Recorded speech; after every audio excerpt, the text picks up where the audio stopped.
Peggy 18.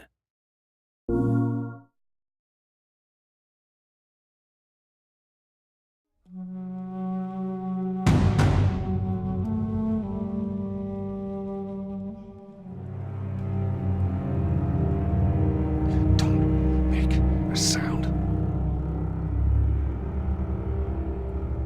Quiet. This way. We went through quite a process trying to figure out what the infected were going to be. A very big directive from the very beginning was they're not zombies. The early inception for it really came from a BBC video we saw called Planet Earth, where they were talking about a cordyceps fungus. As soon as we saw it, we were intrigued by the idea of what if it jumped to humans? In what interesting ways would it take over a human body and then force it to spread that infection? And we figured that the real evil in the game is the fungus. It's not the people. We want to see what kind of choices a human makes under that kind of pressure.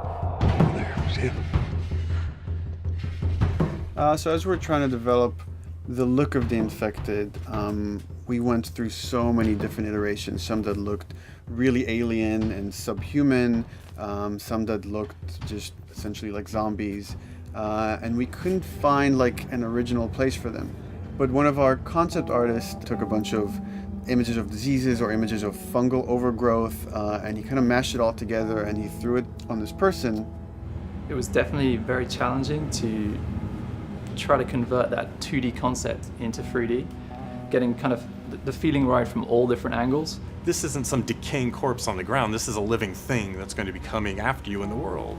And it seemed so creepy and so unique that right away we gravitated towards it, and it's like, this is our base infected. Everything should kind of come out of this look. They use a form of echolocation to track down their enemies. Just like bats or even some blind people can see by making a clicking sound. They're like, oh, what if they make this sound and now they can see in the dark? A sound that on its own wouldn't be very scary. And then to associate it with something that people in this world are very fearful of, so that as you're exploring an environment, all of a sudden you hear this click and you're seeing everybody just get frightened, just everybody duck, everybody hushes.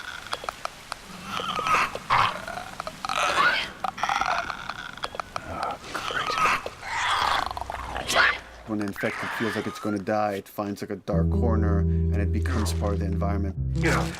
The fungus grows out of there, and if the fungus lingers there long enough, then spores will come out, and if people can breathe those spores, they become infected as well. Pretty much everyone in this world has had one of their loved ones at least become the infected, so they lost someone this way. It's a pretty brutal fate if you know you're headed down that path. You've got some hard decisions to make.